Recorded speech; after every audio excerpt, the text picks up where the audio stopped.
नमस्कार दोस्तों, मोहित स्टडी आई के सेंटर में आपका स्वागत है। आज हम चाइल्ड डेवलपमेंट पेडागोजी से संबंधित महत्वपूर्ण 30 क्वेश्चंस देखेंगे जो सीटेट के एग्जाम्स के लिए इंपॉर्टेंट होंगे।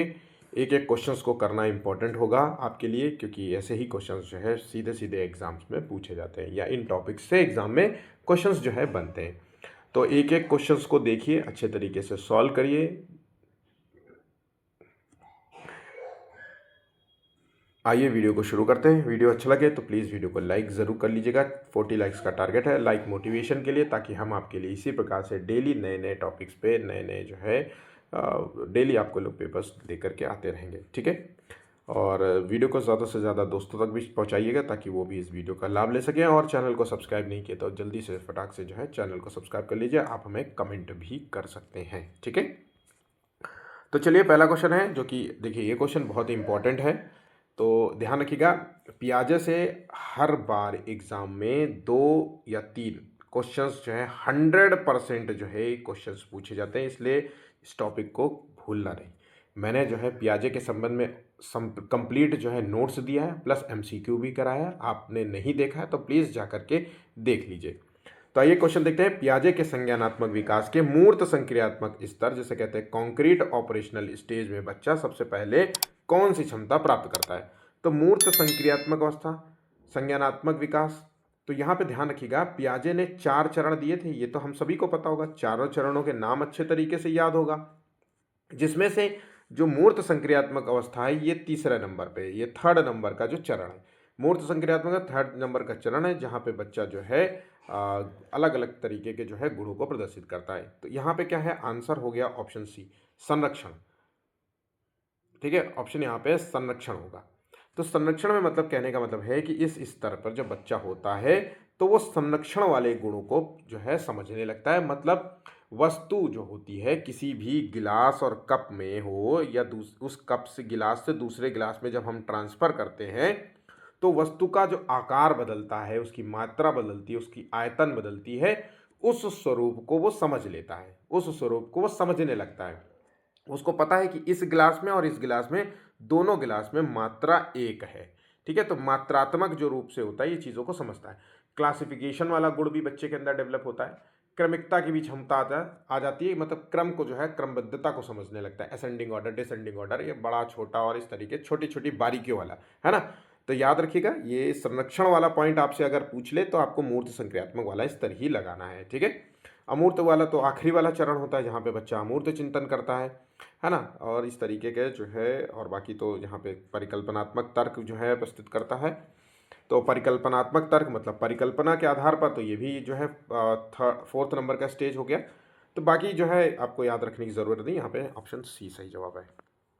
नेक्स्ट क्वेश्चन है, बच्चे अपने ही अनुभव और प्रयोगों से सीखते हैं, ये कथन किस दार्शनिक की सोच से मेल खाता है?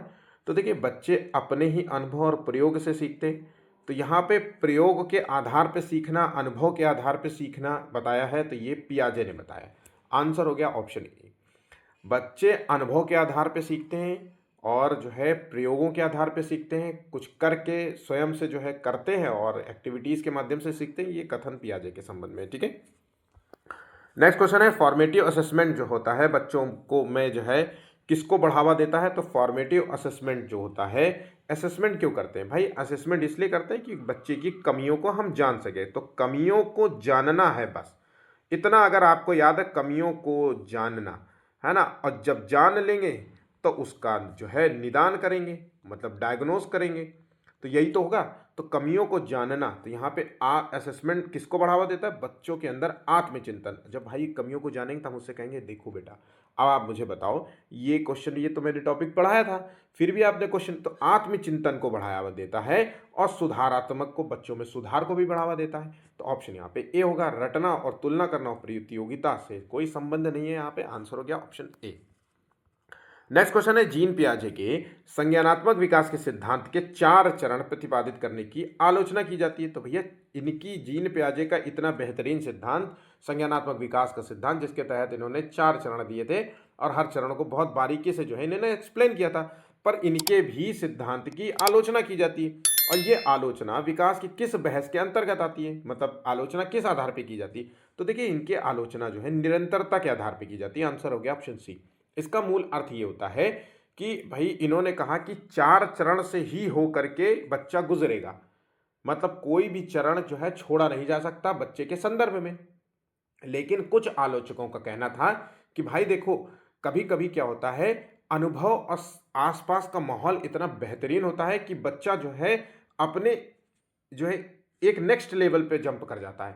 तो कई बार आपने देखा होगा ना कि कम उम्र में बच्चे बड़े हो जाते हैं, है ना, उनकी परिस्थितियां उनको बड़ा कर देती है ना। आपने एक अब जैसे गूगल बॉय, अक्सर आपने ऐसे बच्चों को देखा है जो बहुत पढ़ने में तेज होते हैं और फटाक से उनका आंसर भी दे देते हैं। अभी आजकल अभी आपने देखा होगा कि केबीसी में जो है एक बच्चा जो है बड़ी तेजी तेजी आंसर दे रहा था, तो उस खैर इमेच्योर वाला मामला था उसका, है ना। और एक और बच्चा आया था जो गूगल बॉय के नाम से जाना जाता था, और उससे पहले एक और बच्चा आता था बिहार का जिसने शिकायत करी थी नीतीश कुमार से अपने पढ़ाई के संबंध में कि मुझे स्कूल में टीचर पढ़ाते नहीं हैं इस तरीके से। और वो जो है एलन के किसी जो है आईआईटी के इंस्टीट्यूट में पढ़ने लग गया। फिर धीरे धीरे उसका देखिए कितना बेहतरीन जो है, अक्सर मैं उसको वीडियो देख लेता हूँ तो मुझे लगता है कि देखिए, हर बच्चा कोई भी गांव से भी हो कैसे भी हो, लेकिन अगर आप उसको सही वातावरण दें तो आप वो एक बच्चा बेहतर कर सकता है अपनी ज़िंदगी में, है ना। अब मुझे बेहतर करने का मतलब होता है कि आईएएस ही नहीं बनाना है, ज़रूरी नहीं कि वो आईएएस बन जाए, लेकिन वो एक बेहतर बन सकता है, मतलब अपने जीवन यापन में एक बेहतर करेगा, इंजीनियर बन जाएगा,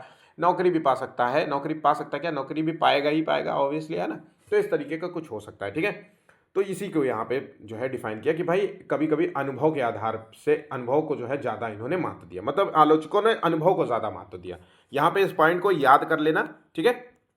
नेक्स्ट क्वेश्चन है, कोलबर्ग के नैतिक विकास के कन्वेंशनल लेवल में बच्चा निर्णय किस आधार पर करता है। तो कन्वेंशनल लेवल जो कि कोलबर्ग के नैतिक विकास के 3 चरणों में से एक चरण है। कन्वेंशनल लेवल जो है दूसरे नंबर का सेकंड जो है चरण है, और सेकंड चरण में हर चरण के अपने 2 जो है उपचरण कह सकते हैं या फिर अवस्थाएं कह सकते हैं। तो यहाँ पे जो होता है कन्वेंशनल लेवल में बच्चा जो है सामाजिक नियमों और स्वीकृति को ज़्यादा महत्व देता है। ऑप्शन यहाँ पे बी सही जवाब होता है। मतलब सामाजिक नियमों की बात कर रहे हैं तो इसका मतलब है वो दूसरों की स्वीकृति को ज़्यादा महत्व देगा। नैतिकता जो है, जो भी बच्चे के अंदर नैतिकता की बात करेगा वो समाज के द्वारा स्वीकृत होगी। समाज में जो चीज़ फैलेगा उसी को वो कहेगा, जस्टिफाई करेगा कि हाँ नहीं नहीं भाई ये गलत बात होती है ना। तो समाज नैतिकता जो है समाज द्वारा स्वीकृत मानदंडों पर आधारित होगा, ऐसी अगर भाषा समझे, है ना। दूसरों के जो है महत्व को समझेगा, दूसरों की भावनाओं को जो है समझने का जो है गुण इसके अंदर होगी। तो ऑप्शन यहाँ पे बी सही जवाब होगा। कोहलबर्ग बहुत ही इंपॉर्टेंट टॉपिक है, सीटेट में एग्जाम में यहाँ से क्वेश्चंस भी बनते हैं। तो अगर आप कोहलबर्ग के संबंध में आप टॉपिक अगर आप पढ़ना चाहते हैं तो मैंने अभी कल ही आई गेस मैंने जो है कोहलबर्ग जो है अपलोड किया है, आप उसको देख सकते हैं। नोट्स थ्योरी नोट्स हैं प्लस जो है एमसीक्यू है। थ्योरी ऐसे हैं कि वन लाइनर टाइप के नोट्स हैं जो बिल्कुल आसान भाषा में जो है समझाए गए हैं, बिल्कुल सरल भाषा में। अगर आप किताब में पढ़ेंगे तो आपको चीज़ें नहीं समझ में आएंगी, आपको चीज़ें क्लियर नहीं हो पाएंगी, लेकिन मैंने वहाँ पे उतना ही दिया है जितना आपको ज़रूरत है, ठीक है। पीएचडी नहीं करनी है तो आप उस टॉपिक को देख सकते हैं, लिंक आपको डिस्क्रिप्शन में भी मिल जाएगा। चलिए नेक्स्ट क्वेश्चन देखते हैं। मल्टीपल इंटेलिजेंस जिसे हम कहते हैं बहुआयामी बुद्धि या हाँ बहुआयामी बुद्धि कहते हैं, है ना। तो ये सिद्धांत में इंटरपर्सनल इंटेलिजेंस का सबसे अच्छा उदाहरण क्या है। तो 2 प्रकार, भाई देखो बहुआयामी बुद्धि में 8 प्रकार की बुद्धि को डिफाइन किया है। और ये सिद्धांत किसने दिया था, तो ये सिद्धांत गार्डनर का है, गार्डनर ने दिया था। इन्होंने 8 प्रकार की बुद्धि को डिफाइन किया है। उनमें से एक है इंटरपर्सनल और दूसरा नाम है इंट्रापर्सनल। ये 2 नामों को याद रखिएगा, अक्सर इसमें कंफ्यूजन बना रहता है। तो इंटरपर्सनल में क्या होता है, ये जो होता है दूसरों को महत्व देगा। इंटरपर्सनल में दूसरों को महत्व देता है, दूसरों की भावनाओं को समझेगा, है ना। तो यहाँ पे समूह का नेतृत्व करना होता है। ऑप्शन यहाँ पे ए सही जवाब होगा। अगर इंट्रापर्सनल हो जाता तो इसका मतलब होता है कि अपने आप को ज़्यादा महत्व देना, अपने विचारों को महत्व देना, है ना। तो ये ऐसे व्यक्ति जो है महात्मा गांधी इस टाइप के जो है बन सकते हैं, मतलब स्वयं गौतम बुद्ध और ये सब चीज़ें जो अब स्वयं के जो है अपनी भावनाओं को समझते हैं, अपनी भावनाओं को अपनी चीज़ों को कंट्रोल करना जानते हैं। तो यहाँ पे अपने बारे में अगर बात हो तो इंट्रापर्सनल और दूसरों के बारे में बात हो तो इंटरपर्सनल। यहाँ पे इतना पॉइंट्स तो याद रहेगा, ठीक है। नेक्स्ट क्वेश्चन है, निम्न में से कौन सा मोटिवेशन आंतरिक स्रोत है। तो यहाँ पे आंतरिक स्रोत है मोटिवेशन। मोटिवेशन क्या होता है, ये एक बाहर से दी गई ऊर्जा होती है, बाहर से दी गई ऊर्जा होती है जो किसी कार्य को कराने में प्रबल रूप से सहायक होती है। अगर आपको कोई काम करने में इच्छा नहीं हो रही तो कोई बाहर से व्यक्ति आकर के आपको मोटिवेट कर देता है, तो आप उस कार्य के लिए उत्तेजित हो जाते हैं और जो है कार्य करने लगते हैं। कभी कभी जो है आंतरिक भी हो रहता है, तो दो तरीके से होता है। एक आंतरिक मोटिवेशन होता है जो स्वयं से अपने अंदर से आती है कि भाई मुझे कार्य करने में मजा आता है इसलिए मैं करता हूँ। कुछ लोग होते हैं रात दिन काम करते हैं, क्यों करते हैं? क्योंकि उनको मजा आता है। कुछ लोग इतने आलसी होते हैं कि 3-3 4-4 दिन काम को टालते हैं, तो वो बाहर वाला मोटिवेशन हो जाता है। तो यहाँ पे आंतरिक स्रोत की बात हो रही, तो यहाँ पे जिज्ञासा सही आंसर होगा। बाकी पुरस्कार, दंड और प्रशंसा करना ये बाहरी स्रोत के रूप में देखे जाते हैं। ऑप्शन यहाँ पे सी सही जवाब होगा। देखिए, समावेशी शिक्षा की दृष्टि से डिफरेंशिएटेड जो है इंस्ट्रक्शन का क्या अर्थ होता है? तो समावेशी शिक्षा, अगर इतना वर्ड पता है तो आप समझ जाएंगे। इसका मतलब होता है कि शिक्षार्थियों की विविधता को मान्यता देकर के अलग अलग शिक्षण रणनीति अपनाना। ठीक है, 1 सेकेंड प्लीज। समावेशी शिक्षा वहां पे दी जाती है जहां पे समान रूप से बच्चों को जो है मतलब जहां पे हम बच्चों को समान रूप से देखते हैं, समान एक नज़र से देखते हैं, है ना। कोई भी बच्चों में जो है किसी तरीके का कोई भेदभाव नहीं करते। ठीक है, तो ऐसा कुछ होता है यहाँ पे। अब डिफरेंशिएटेड इंस्ट्रक्शन में जब समान रूप से बच्चे होते हैं तो वहाँ पे एक कुछ बच्चे प्रतिभाशाली भी होंगे, तो कुछ बच्चे जो है निम्न भी होंगे। भाई पढ़ाई में भी बिल्कुल IQ 0 होंगे, IQ का कम होना होगा। अब कुछ IQ में अच्छे होंगे, कुछ जो है धर्म से बड़े होंगे, कुछ जाति से बड़े होंगे, अपने आप को मानेंगे, तो कुछ किसी अन्य रूप में बड़े होंगे, पैसे के रूप में भी बड़े होंगे। तो इतना कुछ जो है एक क्लासरूम में सब देखने को मिलता है आपको। ठीक है, तो इसको हम ध्यान, इसको मान्यता दे करके अलग अलग इन सबको जो है शिक्षण रणनीति को अपनाना चाहिए। ऑप्शन यहाँ पे बी सही जवाब है। ठीक है, प्रगतिशील शिक्षा का मुख्य उद्देश्य क्या होता है? तो प्रगतिशील शिक्षा का मतलब होता है प्रोग्रेसिव जो है एजुकेशन का मतलब होता है कि भाई बच्चों की गतिविधियों और अनुभवों के माध्यम से सीखना। ठीक है, तो आंसर हो गया ऑप्शन सी। नेक्स्ट, जेंडर लिंग भूमिकाओं को समझने का सबसे उचित तरीका क्या है? जेंडर रोल्स क्या होता है? तो लिंग भूमिकाओं का सबसे अच्छा तरीका ये होता है कि ये जो होता है ये केवल जैविक अंतर पर आधारित होता है। नहीं, ये जैविक अंतर पर आधारित नहीं होता, बल्कि ये समाज द्वारा निर्धारित होता है। आंसर हो गया ऑप्शन बी। लिंग भूमिकाएं ये समाज और संस्कृति के द्वारा स्वीकृत किए जाते हैं, कि समाज में पहले ही फैल जाता है ना कि कौन जो है क्या करेगा, किसकी क्या भूमिकाएं होंगी। लड़कियां ये करेंगी और लड़के ये करेंगे।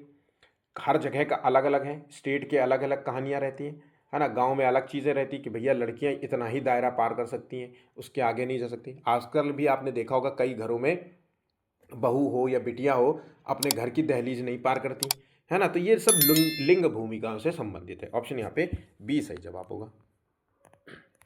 स्कूल आधारित मूल्यांकन का मुख्य जो है उद्देश्य क्या होता है? तो स्कूल आधारित मूल्यांकन, देखिए स्कूल क्या होता है? बच्चे के संपूर्ण विकास में सहायक होता है। तो हमें बस यही इतना ही आंसर देखना है। तो बच्चों की सतत जो है प्रगति पर नजर रखना इसका मूल उद्देश्य होता है। आंसर हो गया ऑप्शन बी। नेक्स्ट क्वेश्चन देखते हैं, निम्न में से कौन सा कारक जो है समाजीकरण का प्रमुख माध्यम नहीं माना जाता है? तो सोशलाइजेशन का प्रमुख माध्यम नहीं माना जाएगा।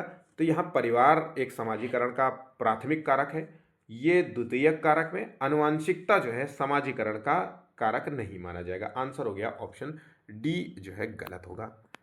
अधिगम वह रूप है जिसमें बच्चे दूसरों की नकल करके सीखते हैं, क्या कहलाता है? जब हम कहते हैं कि बच्चे दूसरों की नकल करके सीखते हैं, तो यहाँ कहते हैं आंसर हो गया सामाजिक अधिगम। सामाजिक अधिगम में बच्चे सामाजिक रूप से रहते हैं, और सामाजिक रूप से जब रहते हैं तो सामाजिक रूप से जो है क्रियाएं भी करते हैं। तो यहाँ पे दूसरों को देख के सीखना होता है। हालांकि कई लोग इसका व्यवहारवादी भी जो है अधिगम भी कहते हैं। व्यवहार मतलब व्यवहारवादी में मतलब होता है अपने व्यवहार में परिवर्तन। अब व्यवहार में परिवर्तन तो तभी आएगा, व्यवहार में परिवर्तन तो तभी आएगा जब दूसरों की नकल करोगी। भाई अक्सर कहते हैं ना, तुम बड़ा यार आजकल जो है उसको देख करके जो है बहुत जो है उसकी तरह बनते जा रहे हो। तो ये होता है व्यवहारवादी। तो कुछ लोग इसका आंसर जो है ऑप्शन बी भी देते हैं, और मेरे अनुसार जो मानना है ये थोड़ा सा कॉम्प्लिकेटेड जो है, थोड़ा सा इसका क्वेश्चन जो है डिफरेंट है। तो देखिए यहाँ पे मेरा जो मानना है वो सामाजिक अधिगम में आएगा। अगर दूसरों की नकल करके सीखते हैं तो वो सामाजिक अधिगम में आएगा, पर यहाँ पे कुछ लोगों का आंसर जो है व्यवहारवादी होता है। आप जो है इसको थोड़ा सा क्वेश्चन मार्क के अंतर्गत रख सकते हैं, या फिर अपने जो है नॉलेज से मुझे बताइएगा कि इसका आंसर आपको क्या लग रहा है। ठीक है, इसको कमेंट जरूर करना। 13वें का क्वेश्चन का आंसर व्यवहारवादी अधिगम है कि सामाजिक अधिगम है। ठीक है, बाकायदा पूरा नाम लिख करके देना है ताकि मैं समझ पाऊं। ठीक है, चलिए नेक्स्ट क्वेश्चन है, आनुवांशिकता और पर्यावरण के संबंध में सही कथन को चुनना है। तो यहाँ पे हेरिडिटी और इन्वायरमेंट का मतलब क्या होता है? तो देखिए, हेरिडिटी और इन्वायरमेंट जो होता है, पर्यावरण जो होता है, वो व्यक्ति के विकास में सबसे महत्वपूर्ण रोल अदा करता है। तो यहाँ पे इसी चीज को देखते हैं। तो विकास जो है आनुवांशिकता और पर्यावरण दोनों की अंतः क्रिया का परिणाम होता है। तो आंसर हो गया ऑप्शन सी। ठीक है, नेक्स्ट क्वेश्चन है, रचनात्मक मूल्यांकन जिसे कहते हैं हम, फॉर्मेटिव असेसमेंट, बहुत ही इंपॉर्टेंट है। असेसमेंट के संबंध में मैंने बाकायदा एक वीडियो भी दिया है, आपको वो जरूर से जरूर देखना चाहिए। तो रचनात्मक मूल्यांकन का मूल उद्देश्य क्या होता है? तो इसका मूल उद्देश्य जो होता है कि भाई बच्चों की कठिनाई का पहचान करना और उसको दूर करने का प्रयास करना, निदान करना, डायग्नोज कर देना। तो यहाँ पे ऑप्शन यहाँ पे डी राइट होगा। नेक्स्ट क्वेश्चन है, कोहलबर्ग के अनुसार नैतिक विकास की सर्वोच्च जो है अवस्था कौन सी है? तो देखिए, कोहलबर्ग, जो कि मैंने कल ही इसका वीडियो अपलोड किया है, बाकायदा थ्योरी वीडियो अपलोड किया है, और आप उसको देख लीजिए। तो देखिए यहाँ पे जो आंसर आएगा, इसका सही सर्वोच्च अवस्था है यहाँ पे सार्वभौमिक नैतिक सिद्धांत। ये किसके अंतर्गत आता है? यह आता है पोस्ट कन्वेंशनल लेवल के अंतर्गत। ठीक है, तो पोस्ट कन्वेंशनल लेवल, उत्तर परंपरागत स्तर कह सकते हैं। तो ये जो होता है नैतिकता का सर्वोच्च स्तर होता है। इसमें बच्चे के अंदर नैतिकता जो है आंतरिक कारणों से निर्धारित होती है, उसके अंदर से नैतिकता के सही और गलत की पहचान करना जान जाता है, और नैतिकता का सर्वोच्च स्तर भी माना जाता है। ठीक है, तो यहाँ पे बात समझ गए। ठीक है, बाकी डिटेल में नहीं समझा रहा हूँ, अगर आपको डिटेल में जानना है तो आप उसको वीडियो को देखना चाहिए। Zone of proximal development ZPD किस मनोवैज्ञानिक की अवधारणा है? तो यहाँ ZPD का संबंध है, अगर ZPD, स्कैफ फोल्डिंग और MKO, ये तीन नाम आ जाए तो तुरंत जो है आंसर लगा देना बाइगोस की। ठीक है, ऑप्शन यहाँ पे सी सही जवाब होगा। बुद्धि वो क्षमता है जिसके द्वारा व्यक्ति नई परिस्थितियों में स्वयं को अनुकूलित करता है। ये परिभाषा किसने दी? तो बुद्धि वो क्षमता है जिसके द्वारा व्यक्ति जो है नई परिस्थितियों में स्वयं को अनुकूलित करता है। इसका संबंध सीधा सीधा जाता है पियाजे से, क्योंकि यहाँ पे अनुकूलनिक शब्द दिया है। जहाँ पे पियाजे के संबंध में हमने दो शब्द पढ़े थे, बहुत अच्छे तरीके से इसको डिफाइन भी किया था, एकोमोडेशन समायोजन, और एसिमिलेशन जिसे कहते हैं अनुकूलन।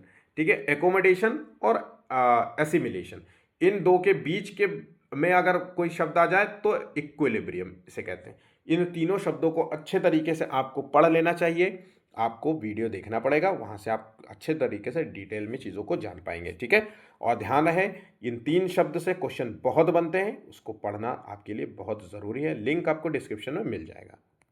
नेक्स्ट है सामाजिक संरचना, सोशल स्ट्रक्चर में रोल कॉन्फ्लिक्ट क्या दर्शाता है? तो रोल कॉन्फ्लिक्ट जो होता है वो होता है एक ही भूमिका नहीं निभाता, ये जब व्यक्ति को एक साथ कई भूमिकाओं का दबाव होता है तब रोल का कॉन्फ्लिक्ट होने लगता है ना, टकराव होता है एक व्यक्ति में। जब रोल अदा करता है, कई कैरेक्टर्स निभाने की कोशिश करता है ना, जैसे काम का ज़्यादा बोझ हो जाए तब कॉन्फ्लिक्ट होने लगता है ना जीवन में। तो वही है यहाँ पे सामाजिक संरचना में, कि समाज में कुछ और हो, बाहर कुछ और हो, है ना, और उसके बीच में तालमेल बिठाए जा रहे हैं। तो इस तरीके से कुछ यहाँ पे होता है। ठीक है, नेक्स्ट क्वेश्चन, लर्निंग स्टाइल की विविधता का सम्मान करना किस शिक्षा दर्शन से जुड़ा हुआ है? तो यहाँ पे लर्निंग स्टाइल की विविधताओं का सम्मान करना चाहिए, ये जुड़ा हुआ है 20वें का आंसर है प्रगतिशील शिक्षा से जुड़ा। आंसर हो गया ऑप्शन बी। जिन लोगों ने बी लगाया है वो सभी सही होंगे, बाकी सब गलत हैं। ठीक है, ध्यान रखिएगा। पियाजे के अनुसार ईगोसेंट्रिज्म किस अवस्था की विशेषता है? तो ईगोसेंट्रिज्म का मतलब होता है स्वकेंद्रिता। अब ईगो बच्चे का सेंटर में होगा, सेंटर में उसके ईगो भरा होगा, ऐसा समझ लो, है ना, इसी का मतलब हो गया ना। तो ईगो होगा, इसका मतलब है कि अपने आप को ज्यादा महत्व देना। व्यक्ति जब ईगो में होता है तो वो अपने आप को सबसे ज्यादा महत्व देता है, मैं करता रहता है, तो ईगोस्टिक होता है। तो यहाँ पे पूर्व संक्रियात्मक, मैंने गलत कर दिया क्या, 21 का, हाँ, पूर्व संक्रियात्मक अवस्था होता है। ये 2 से 6 वर्ष की स्टेज होती है। इसमें बच्चा जो है अपने आप को ज़्यादा महत्व देता है, दूसरों की जो है महत्वता उसको लेना देना नहीं होता कि भैया पहले अपना देखेगा। यहाँ पे ये चीज़ है, ठीक है, यहाँ पे समझ गए।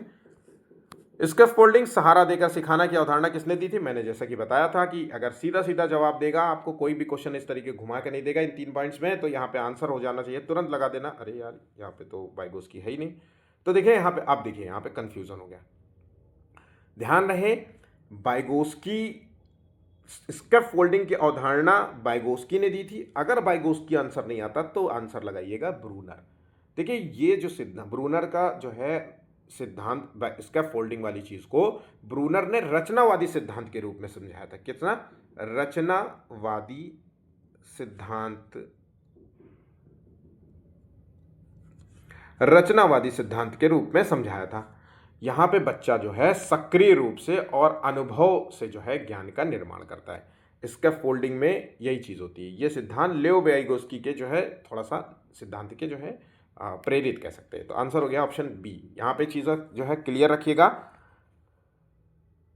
कंजर्वेशन ऑफ वॉल्यूम, आयतन संरक्षण का विकास जो है बच्चे में लगभग किस आयु में होता है? तो आयतन संरक्षण मतलब गिलास के संबंध में अगर हम बात करें, या बाल्टी किसी भी चीज़ के संबंध में बात करें, इस गिलास में, या ये लंबा गिलास हो सकता है, ये चौड़ा गिलास हो सकता है, और दोनों में बराबर मात्रा में जो है कोल्ड ड्रिंक, दूध, पानी, कुछ भी मान लीजिए वो है, तो इस कॉन्सेप्ट को समझता है। तो आयतन के कॉन्सेप्ट को समझता है, मतलब वस्तु का रूप कुछ भी हो, है ना, बदल जाए तब भी वो आयतन, संख्या, इन चीज़ों को समझ लेता है कि इसमें पर्याप्त वही चीज़ है, बराबर इक्वल है।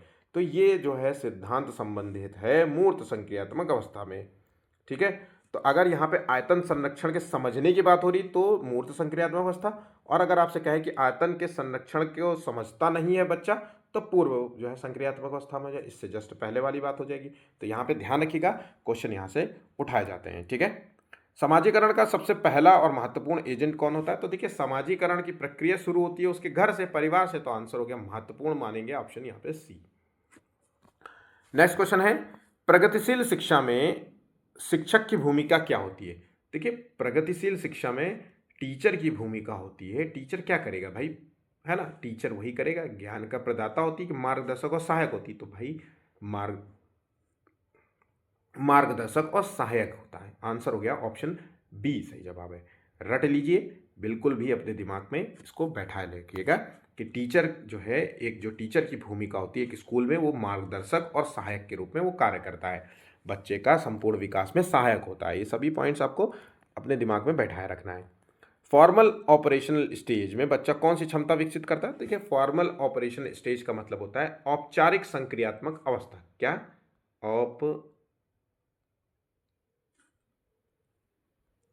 औपचारिक संक्रियात्मक अवस्था।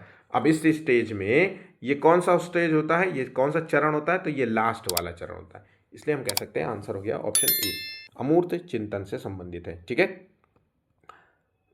यहाँ पे क्या होता है, एक चीज़ समझ लेते हैं। यहाँ पे बच्चा जो है लॉजिकल रीजनिंग एबिलिटीज़ के क्वेश्चंस को सॉल्व करने लगता है ना, इमेजिनेशन आधारित प्रश्नों को भी सॉल्व करने लगता है, हाइपोथेटिकल क्वेश्चंस को भी सॉल्व करने लगता है।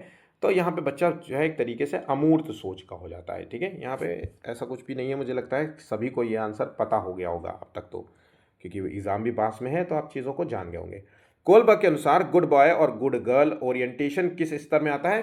तो देखिए गुड बॉय और गुड गर्ल ओरिएंटेशन वाला जो है ये संबंध है परंपरागत स्तर से, जिसे कहते हैं कन्वेंशनल लेवल।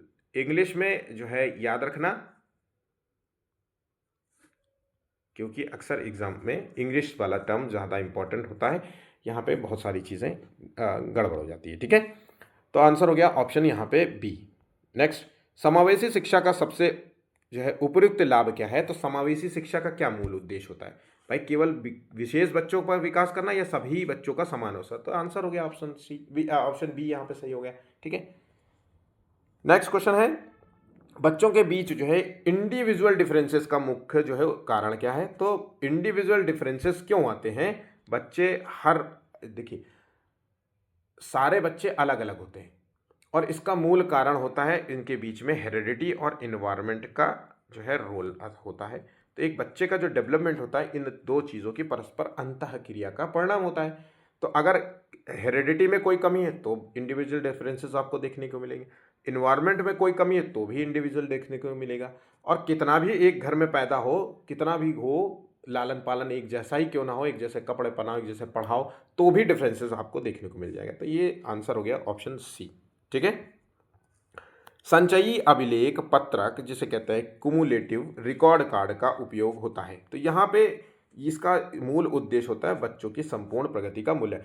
आप केवल आंसर देखो, मैं आपसे बोलता हूँ एक ही चीज़, जो पहली बार सीटेट देने जा रहे हैं और जो चाहते हैं कि मैं पास हो जाऊँ, तो भाई कोशिश करना, आप क्वेश्चन पॉजिटिव हो तो क्वेश्चन का आंसर भी पॉजिटिव ही होगा। सोच बस ये रखना कि हमको कुछ भी ऐसा नहीं देना है आंसर जो थोड़ा सा अलग हो। क्वेश्चन हो और क्वेश्चन का आंसर भी पॉजिटिव होगा, पॉजिटिव सोच आधारित होगा। यह तो यहाँ पे संपूर्ण प्रगति का मूल्यांकन करना होगा। ठीक है। ऑप्शन भले ही छोटे हों और वहाँ पे ऑप्शन थोड़े बड़े बड़े देंगे, लेकिन उससे कुछ फर्क नहीं पड़ता, कुछ नहीं, उससे कोई मतलब नहीं, सिर्फ एक शब्द से चीज़ें जो है डिफाइन होती हैं वहाँ पे। तो इस तरीके से हमारे 30 क्वेश्चन समाप्त हो जाते हैं। वीडियो अच्छा लगा तो लाइक करते जाइए, शेयर कीजिए अपने दोस्तों के साथ। चैनल को सब्सक्राइब नहीं किया तो प्लीज़ चैनल को सब्सक्राइब कर लीजिए और कमेंट आप हमें कर सकते हैं। ठीक है। तो आज के लिए बस इतना ही है। धन्यवाद।